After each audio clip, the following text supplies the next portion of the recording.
Chapter 17, Caught in the Act. Lawrence's expression grows thunderous as he glares at the space between you and Nate. I knew hiring him was a mistake. I ought to eject you both from my household. Lawrence, please, I can explain. Just lower your voice. Now you decide to care about propriety after risking my livelihood for a shag in the bushes with a man who probably fornicates with all his clients. Lawrence, I'm sorry.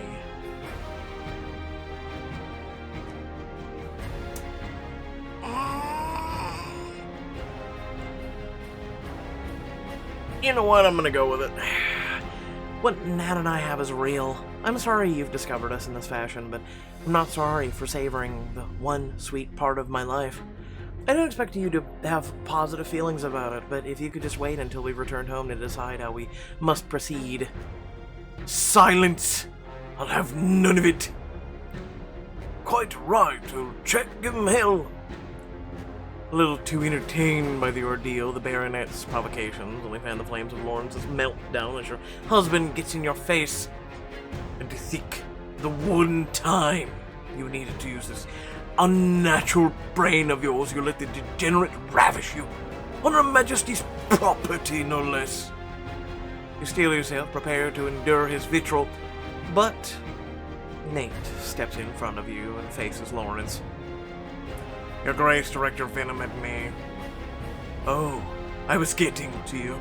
How many of your clients have you disrespected in this manner after letting them lie in your pockets? Well, no more.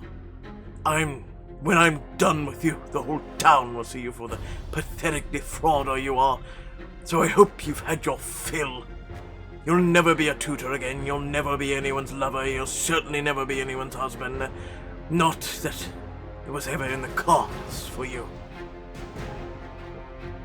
You'll never be anyone's husband. Oh. Nate's body goes rigid at his words. You try to grab his arm before he says what cannot be unsaid, but his voice comes out clear and contemptuous. I've been more of a husband to Sophie than you ever were. You watch, mouth agape as Nat defends you.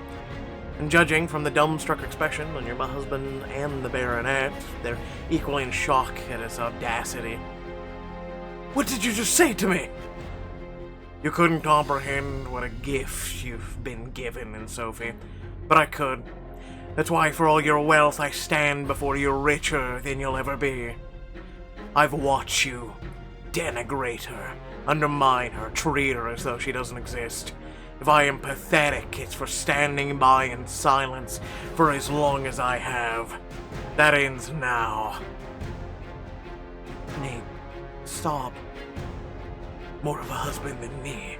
I'm the reason her family was saved from ruin. You're the reason they'll be tossed to the street. Lawrence, please, not my family. Do what you will to me, but you needn't spoil Luis's engagement. It can't be helped now, can it? Take it up with Mr. Pippin. You wish to play husband, do you? Is that it? Look upon what you've wrought. Let's say you've already failed. With a supportive guffaw from Mr. Somerville, the Duke turns to leave. Your heart sinks to your stomach as the consequences of your actions sink in. What have I done, Luis, Mama? We'll all be ruined once word of this gets out. Lord Bedford, we all know that you walk out of this maze an unmarried man. London's elites won't give you another look. The Duke freezes in place. His back is turned, but you know the message has landed. You need her grace, you need the status her family's heritage provides you, and I don't see how you can gain any business by turning today into a scandal. You certainly won't be keeping my business if you tolerate this disrespect. Are you truly falling for this, Bedford? There must be severe consequences if you're to be partners. Don't you care a whit for your honor? He does. That's why he'll duel me. On what? We both know a duel lets you defend your honor without severing your union to Sophie, which you both need. Your family, finances, reputation stay intact. A duel? Stop this madness. Anything but this. Someone could die. It's a risk I'm willing to take. I won't have your family living in squalor because of me. If this is the path that must be taken, I'll not shy away. I accept Pippin. Forgive me for doubting your boldness, Bedford. A man who would go to such lengths to study and lead. I think you just want him to fail, and you know he's gonna fail. Doubt nothing, Somerville. Tomorrow we duel. For now, I'll be taking my wife home. No, Nate. You reach for him, but the Duke grabs you by the arm, dragging you out of the maze. Don't worry, Sophie. Everything will be all right. Will it, though? Your thoughts are consumed with worry over him throughout the rest of the day. Later that night, you try to engage the Duke over dinner. Without the Baronet here, surely Lawrence must see reason. Unfortunately, behind his newspaper, the Duke steadfastly ignores you. Not to be discouraged, you try anyway. Lawrence, call off the duel. It will leave, things will end, everything can go back to the way it used to be. Your husband explodes in anger, tossing his newspaper across the room. I can't, don't you see? Somerville witnessed it all. If I don't demand satisfaction, I'll lose business and be a laughing stock. Lawrence, it's you who made a fool of me. Spare me the unrighteous indignance. Do you think I don't know about your affair with Mina? You do? I mean, I don't know what you're talking about. Please, Lawrence, our entire marriage has been a sham. Let's not pretend any longer. We both stepped out, we both slipped up. Let's move on. The only way this would be ruinous if you or your churlish friend made it so. Friend? Unlike you, I'm not foolish enough to desire meaningless things like friendship or love. It shows, more than you know. I've never felt less companionship than within your presence. Good. Let that be a lesson, Sophie. No one is your friend. Every relationship is either a means to wealth or a means to ruin. And Somerville will change from the former to the latter if I let your affair slide. I must duel him, all because you could not be discreet. He has a point. Before he can say another word, the Duke turns on his heel, stalking out of the room. For a moment, you stare after him in disbelief. Is this all really my fault? Yes. Eventually, you drift up to the library, missing him terribly. If only I could speak to him. You're flipping through the book of Petrarch's sonnets from the last time you studied together, and when a slip of paper falls out drifting to the floor. A letter from him. When did he hide this? You fight back tears as your eyes hungrily scan the contents of the page. My dearest Sophie, I wish I could say this in person, but I haven't much time before someone discovers me here. I shall hide this note before departing for the Brass Owl Inn. I can only hope you will find it before it is too late. Perhaps it is foolish of me, but I believe we were meant to find each other, to come together despite our differences, to learn together, to laugh together, to find joy, passion, and tenderness together. I welcome the heartache of losing you, because it means that I found you to begin with. Even if I die tomorrow, I will never regret our time as brief as it was. It is my most fervent hope that you can say the same. With everlasting affection, your Nate. You press the letter to your heart, imagining him scrawling the note as he hastily gathered his things. If only I could see him one last time, to hear his voice, to feel his touch. The thought is enough to send your heart heat spiraling through you, your body flushing with longing beneath your corset, your heart races in your chest. What you wouldn't give to tell him what he means to you, to show him exactly how much you care. But perhaps I can't show him. I can tell him with words.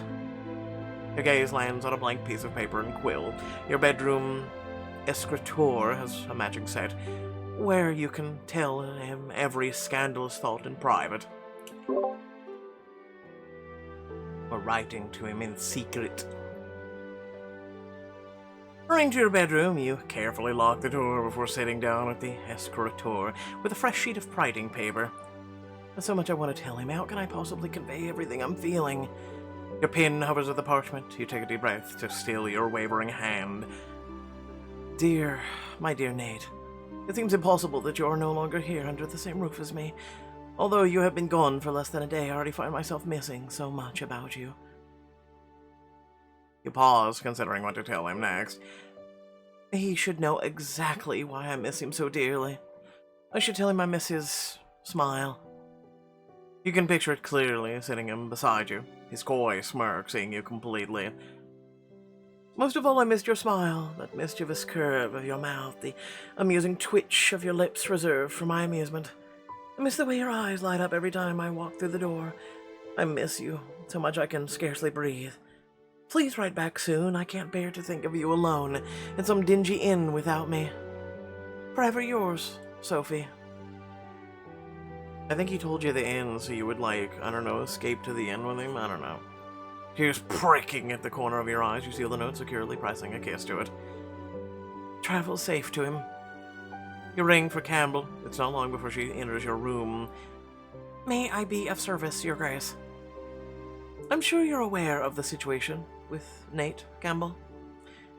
I heard about the duel. I saw him pack his things and hurry out earlier. He left a note for me, and I need you to deliver this letter to him in return. He is staying at the Brass Owl Inn. Please hurry. Of course, I shall deliver it myself. She delivers the letter and departs at once. You collapse on your bed, exhausted. Now all I can do is wait and hope Lawrence doesn't catch her. Seconds, minutes, an hour goes by. Campbell finally returns. You're back. And not a moment too soon. I barely slipped by Pinderton's watchful eye. And Nate, was he pleased to hear from me? Very. It looked as if each word he read gave him new life. I'm glad I could give him some comfort. I think he wished to do the same with you. From behind her back, she reveals a letter from him. Your heart skips a beat at the sight. I can smell his cologne. You happily grab his reply, holding it close to your chest. Even just knowing he touched the letter warms you from head to toe. Thank you, Campbell. You are a true friend. I'll take my leave. Let me know if I can be of any additional service. After Campbell departs, you lock the door behind her and settle down in a chair to read the note. My Sophie, your letter gave me the spark I needed to go on. As I sit here alone, I can't help but wish you were here with me as well. The room feels emptier without you beside me. As you read his note aloud, you can almost hear him whispering in your ear, feel his breath on your cheek. It feels as though he is right there with you in your bedroom. I've never met anyone like you before, Sophie. Nor I you, Nate. You're everything to me. Just thinking of your intelligence, your wit, your beauty, adore. You're enough to make a man come undone. But I wouldn't give to be with you once more, to touch you, to feel you. You feel a throb surge between your legs. If only he could reach out and satisfy that craving. To capture your mouth with mine, and kiss you dizzy, and make you forget everything but me. Imagine yourself clinging to his shoulders, the rest of the world spinning away in a nothingness. Yes. Reaching up, you slowly trace your bottom lip with one finger, letting yourself feel his mouth instead. You feel the bruising strength of his kiss, can taste the salty heat of his lips against yours. I coax your soft lips open with my tongue before sliding inside. Damp heat floods between your legs at the very thought. You can practically feel him exploring the inside of your mouth, driving you wild. Oh, Nate. Your bosom heaves beneath your restrictive corset, begging to be torn off, to let your breasts spill free. I can see you now, Duchess, your breath shallow with longing, your body flush, searching for release. All of it, yes. Heat courses through your veins, tendrils of pleasure spiraling through you, lighting your skin. Every word that falls from his lips only inflames you more. You must unravel from wanting him so badly, from needing him so badly.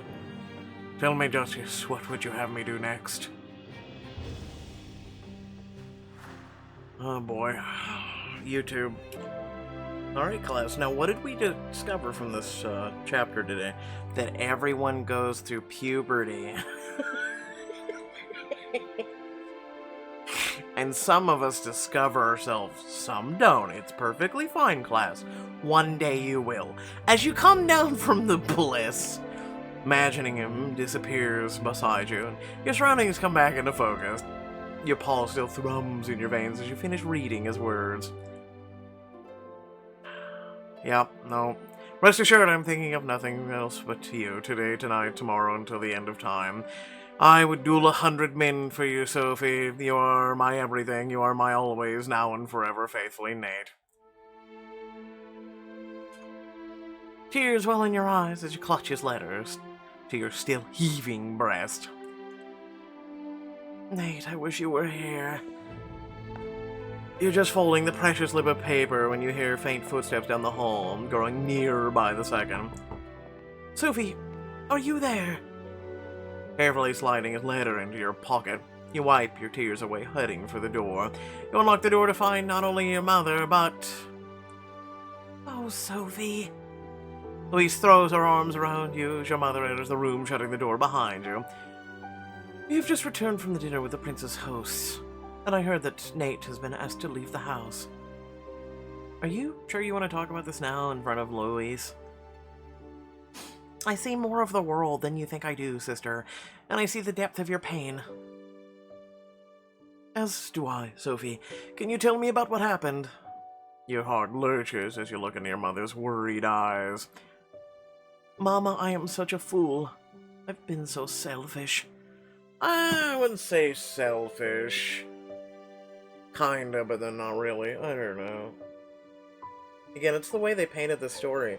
Your husband's a buffoon and a moron, and someone else was paying you heed, mind, and attention, and... Again, it's several hundred years ago, so... Nate and I behaved imprudently in the palace gardens. Lawrence happened to discover us. I was sure that Nate and I were being smart, so careful, but I was wrong. Now Lawrence is insisting on dueling Nate, and if society found out, your entire future could be at stake, Louise. Both your mother and sister look shocked at this revelation. A duel? Oh, Sophie, that's how awful. I'm so sorry. I never meant to hurt anyone. I should have listened to you, Mama. You search your mother's face through your streaming tears for embarrassment or shame in you, and waiting the admonishment you know you deserve, but instead, your mother takes you in her arms. You're surprised that the gesture gives you way to a cathartic cry. You aren't a fool, Sophie. You're in love. I, of all people, know how hard that is to resist. You do? There's something I've never told you about your father. What haven't you told us, Mama? Your mother moves you over to the bed and sits next to you. She pats the space next to her, and Louise promptly plops down. Before I met your father, I was engaged to another, a more suitable match. Father wasn't your first fiancé? No, the man was kind, steady, with a title and an estate that is one of the richest in the country. But one night at a ball, your father asked me to dance. I indulged him, and he swept me off my feet. That sounds surprisingly romantic. It sounds like just one of my novels. It must have been love at first sight. Your mother gives a little sigh, her eyes growing slightly misty at the memory. Very much so. Once I met your father, I knew almost immediately that I would not be happy in my current engagement. My family urged me not to accept your father's proposal. He had a title, but even then his estate was running to debt. But I didn't listen, I chose love. And while I never regretted it, my choice made life harder for me and you girls. I don't blame you for your choice, Mama. You and Father were perfect together. You search your feelings as your mother's revelation washes over you, where there should be comfort, you instead feel a sense of betrayal. Why didn't you tell us before? Oh, I'm sorry. Stop. You have a sense of betrayal because your mother chose love? Yeah, I gotta hear this one. Would you have given Nate up? I was in your shoes, Sophie. Would telling you have made a difference? It would be the difference between feeling seen by my mother and feeling loathed by her or scolded for forgetting my duty when all while you had done the same. I never ever loathed you. And I never wanted a loveless life for you. I simply wanted you to be safe, to have security I never had. You married me off to an abhorrent man for security, despite having known you could never go through such a thing yourself. Sophie, it's not like that. I mean, it kind of is, but then it kind of isn't. I mean, she didn't make a mistake, she fell for love too, just like you did, so I don't see it as a mistake. I would rather choose love and be happy. Love is wonderful, but deprivation can grind away at it over time. Deprivation? Not really. Like, that's the thing is, you enjoy the small things. You don't need big, gallant things. Again, 200 years or so ago, I guess. But now Louise is headed down the aisle. Well, just know all I've ever wanted is your happiness. Your mother offers you a sad smile, then kisses the top of your head. As she leaves the room, Louise turns to you with a troubled expression. Perhaps Mama has not supported you in the way that you wanted, but that cycle need not repeat itself between us. Whatever do you mean, Louise? Do you not feel I've supported you too? Heavens, no, but you could help me further. That is, I mean to say... Louise ducks her head in embarrassment, her cheeks flushing. I realize now that everything between you and Nate, you know so much more of the world than I realized. I know certain things happen in marriage, or even outside of it, but Mom has been so vague about what they are. Heavens, is Louise asking me to explain pleasure?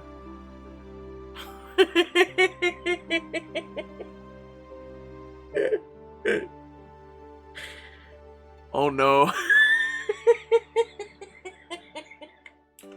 Can I just skip this conversation altogether? Can we just move on? I understand that love and passion matter, but I'm not really sure why. No one ever prepared me for all the marriage entails. Louise does not deserve to be blindsided. I mean, it's not really blindsided if the prince does his job as a man correctly. Sister, tell me, how I can find that happiness you and Nate have. I want to know. I deserve to know. This is a very touchy subject for me, and we'll cover it at the end. I'll give my thoughts at the end. I'll help as best as I can, Dove, but you'll have to tell me more first. What exactly do you want to know? Louise looks away, hiding her apparent flush from view. You feel a rush of affection for your innocent sister. Was I really ever so young as well? First of all, I am sure kissing is important, and it feels ever so thrilling, of course, but it's alright, Louise. Just ask a question. But how does one do it properly? I'm sorry, there's a proper way to kiss?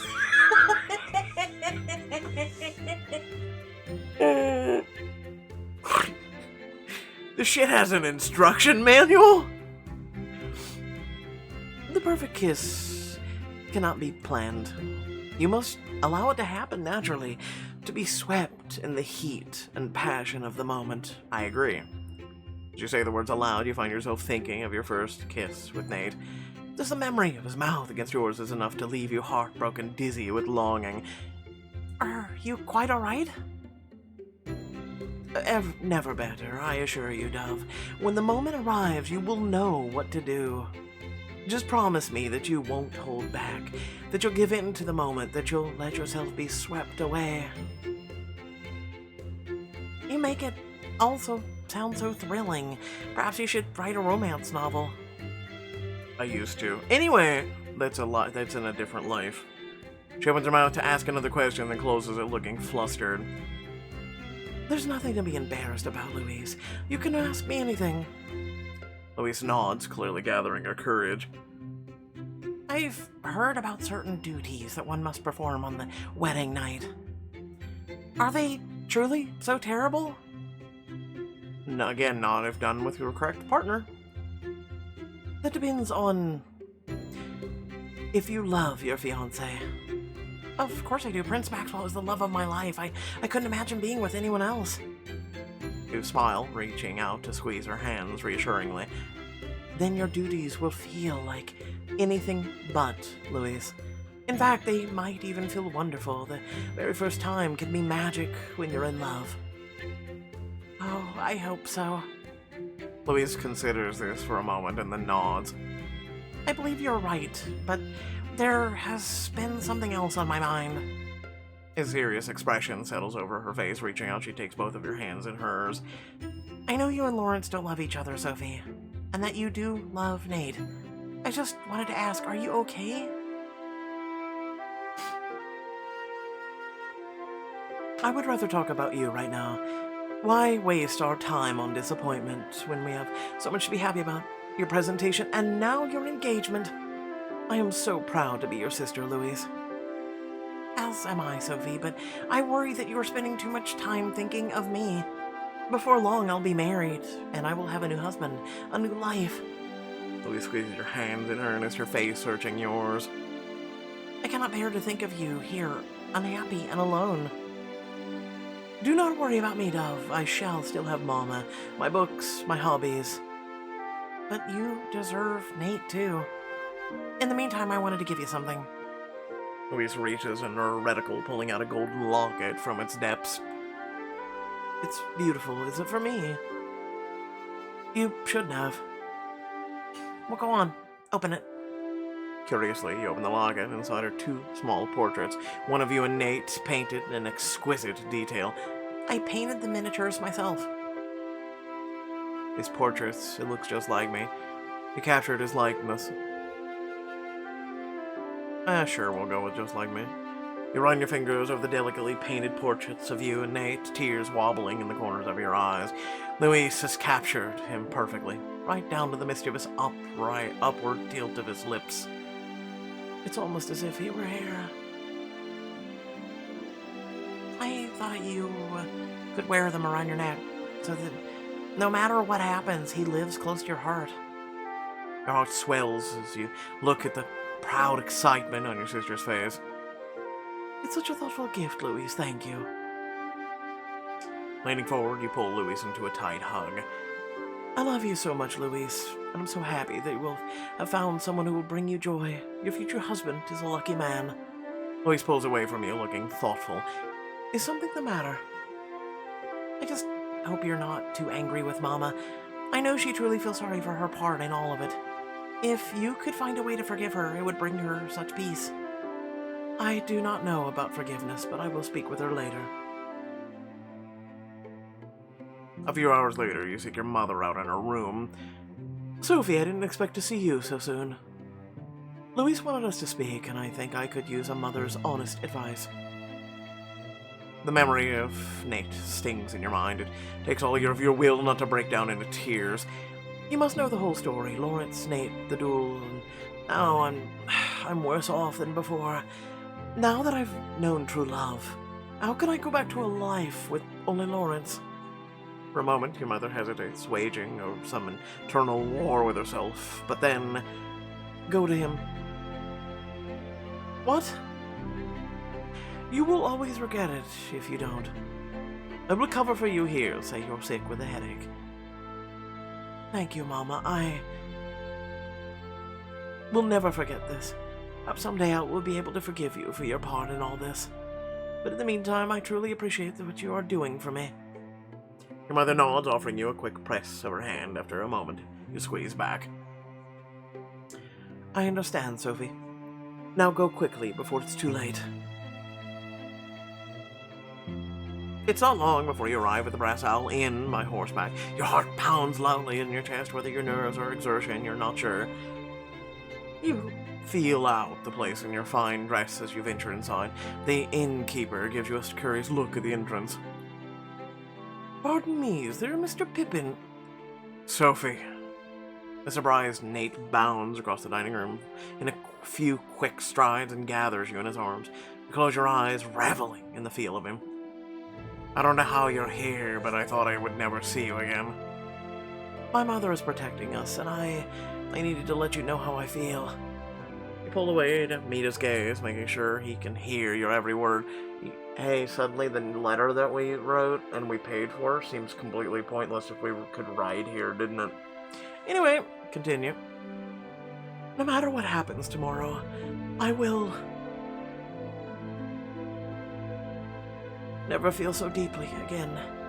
When I marry Lawrence, I'd resign myself to a future without affection, without happiness, without understanding or passion. Then I met you, and you showed me how much more there was to life. Sophie. You have left your mark upon my heart for the better. We may not know what the future brings, Nate, but I do know that I will love you forever. His eyes brim with unshed tears. He kisses your hands affectionately. I love you too, Sophie. And if I'd about died tomorrow, it'll be worth it to have had your love, even for a little bit. Overcome with emotion, you fall into his arms, holding him so tightly that you no longer know where you end and he begins. You cling to each other desperately, the busy end fading into nothingness around you. Last you pull away, reluctantly turning to go. I should return. I don't know how much longer my mother will be able to hide my disappearance. But to your surprise, he pulls ever closer. His breath is warm against your delicate skin, his familiar scent swirling heavily all around you. Your body stirs in response, desire blossoming in your stomach. The idea of leaving him sends a sharp lance of longing through your chest. Stay, Duchess, please stay. He clutches the fabric of your hip, desperate to touch more of you. Even though through your gown you quiver at his touch, every nerve in your body alight. But you wouldn't give to be with him one more time, to revel in his touch, his taste, the heat of his mouth on your body. Let me pretend that I truly have you, if only for these last few precious moments. Clearly it's gonna lead to, Bell Chicken Well, and I'm gonna pass on it this time. Just kidding. Whatever happens tomorrow, whatever tomorrow brings, I am yours tonight. You take his hand, holding your head as high as he leads you up the staircase to his bedroom. As he latches the door behind you, you warm your hands in the front of the fire. He steps up behind you, his lips brush against the back of your neck. Are you cold, Duchess? The feel of his warm breath against your skin, he sends a fresh wave of longing coursing through your body. You turn, meeting his gaze. I assure you, Mr. Pippin, I am very warm indeed. His eyes fastening hungrily on you, he reaches up to gently caress your cheek, his touch leaving fire in its wake. Slowly, reverently, he lowers his head, pressing a tender kiss to the hollow of your throat. My God, do you know how lucky I am to have met you? How much it means that you are here? Ah, I feel the same. He trails one finger softly down the edge of your cheek, his touch a mere whisper on your skin. I want this to be a night you'll always remember, Sophie. One perfect memory that will never die, no matter what happens to me. Tell me, Sophie, where should I kiss you next? Again, earlier is kind of pointless. Instead of answering, he leans forward, pressing his full lips gently to your mouth. The kiss is feather-light at first, just a brush of his lips against yours. Slowly, ever so slowly, he deepens the kiss. Nate. Reaching up, you fasten your grip around his neck, desperately pulling him more closely to you.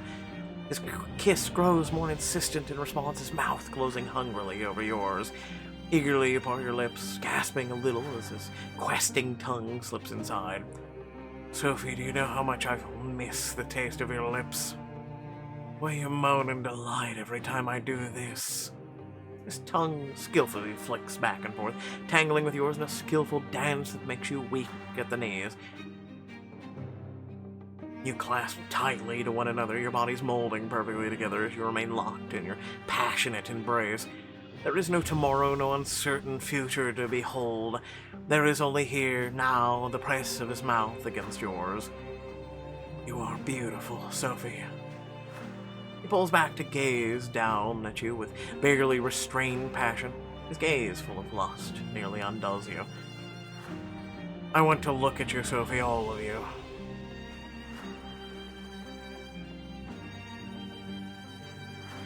Are you sure you just want to look? Reaching out, taking his hand in yours slowly, you guide his fingers down the laces of your gown. To your surprise, you realize that you're trembling beneath his touch. His fingers are sure and steady in comparison. You know how often I've thought about this today, Sophie? How often I've pictured you here with me? Probably not as much as I have. With a final tug, he loosens the laces of your gown, pulling the silken material sharply down your shoulders. Even as his nimble fingers find the ribbons of your corset, he leans forward, drawing the tip of his tongue lightly over the top of your breasts. So beautiful, so sweet, so mine. You gasp as he pulls the unlaced corset away from your naked body, your unbound breasts spilling free. Like I said, we did the typical bound chicka wow. What else is new? The two of you collapse, spanned next to one another. Your heartbeat at last begins to slow. He tenderly caresses your cheek, his gaze turning tender in the afterglow. You can see the unsaid words in his eyes. What is it? I said it before, but it's worth repeating. He trails a hand lightly over your naked shoulder. When he speaks again, his voice is thick with emotion. I love you, Sophie. It's a shame to realize it. The night before I die. Oh, Nate. You will not die tomorrow. I will simply not allow it. I can't survive without you. Tears prick at the corner of your eyes once again, threatening to spill over. But you wouldn't give to freeze this moment in time. You are strong, Sophie. Stronger than you even realize. I may be gone, but you will go on. He takes your hand, brushing a tender kiss against your knuckles. Just know that I will love you until time ceases. Lord, dude, could you stop talking as if you're already dead? Like, are you even gonna try with a duel, or is this just a formality? The clock from the main hall echoes into the bedroom, reminding you of the late hour. It takes everything inside of you to tear yourself away from his warm embrace. I've been gone too long. I should return before my disappearance is noticed. Somehow you manage to dress yourself, smoothing the wrinkles from your gown. He offers you his hand.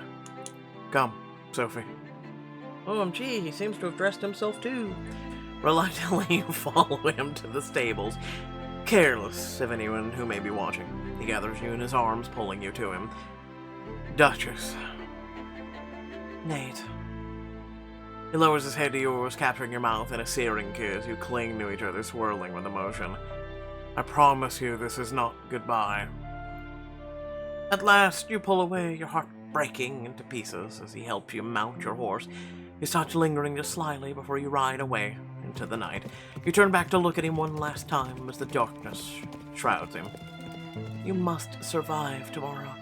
I will not know what I'll do if you don't. Your tear-drenched eyes strain to keep sight of his shrinking silhouette, and before long he's disappeared, a piece of your soul lost with him.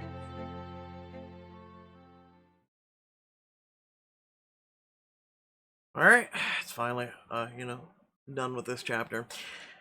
Without further ado, please remember to like, share, and subscribe.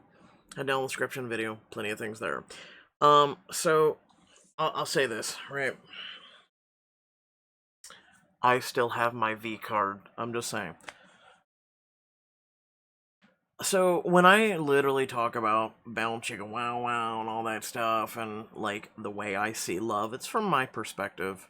And it's from a lot of other shared perspectives of people who, have shared with me their things of, hey, I wish I had waited, I lost it with the wrong person. Like, I've never actually met, personally, one single person who has ever been with a person that truly, fell in love and the whole nine yards, right?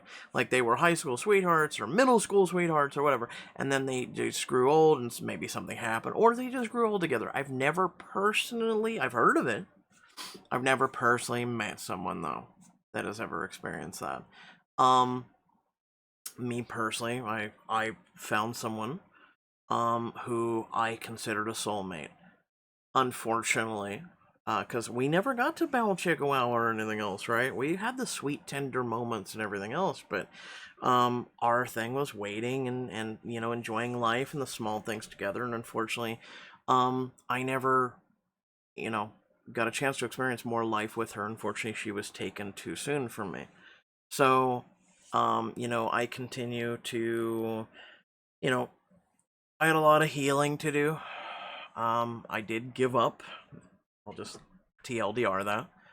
But, you know, she wanted me to be happy. She knew a lot of the struggles that I was going through at the time and had been there with me for many, many years. But, um, she wanted me to be happy. And so I kind of like continue to live on for her. And then also at the same point, I continue to live on and maybe I can find love or maybe someone else. Um, because your heart, it's kind of like losing a pet. I know this is going to be a horrible analogy, but for some people who have never experienced love, right? So you may love that pet and love that pet for 13, 15, maybe longer years, right? And when you lose that pet, it's like, oh man, I can never have another pet. Then one day you may or may not, again, I'm assuming, but you find another animal, right, to love you, and suddenly they come in and they crawl into that void in your heart and they start to fill it. So you can I've again from emotional maturity, I can honestly look at this. I can say there is room to love another person in your heart. And that's how I look at it. So, you know, I'm glad we had the option to look at Louise and tell her some of the things like, hey, it just happens naturally, things like that. I thought Pixelberry was going to handle that horribly. At least they gave the option to go one way or the other. That was nice, right? Again, love transcends everything else. It makes the Bound Chicka Wow so much better. Um, just the kisses themselves transcends normal kisses and things like that. When you kiss someone, you know, you just I don't know. It's just far better. Let's put it that way. Um a lot of the things are heightened. Just simply going out and taking walks with the person when you truly have your heart set on them is far better than a regular walk with anybody. Right? I can't explain it to you. Wish I could show you, but I can't explain it to you. It's hard. It is very hard. It just the world is a better, brighter place. And I've tried to hold on to that. I really have. But it is a better, brighter place. Unfortunately, when you go through for many, many years, alone, right?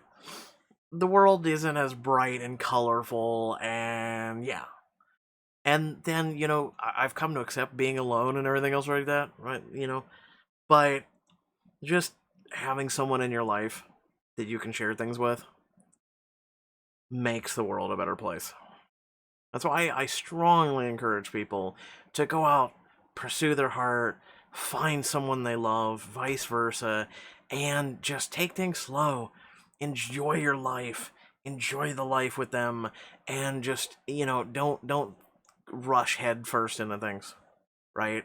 A little restraint, even if you are head over heels for that person, a little restraint is a good thing. Trust me. Heed my words. They are sage, wise words. Okay? Alright. Love your beautiful faces. Thank you for listening. If you listened to this end thoughts, thank you. Otherwise, catch you all later. Peace out.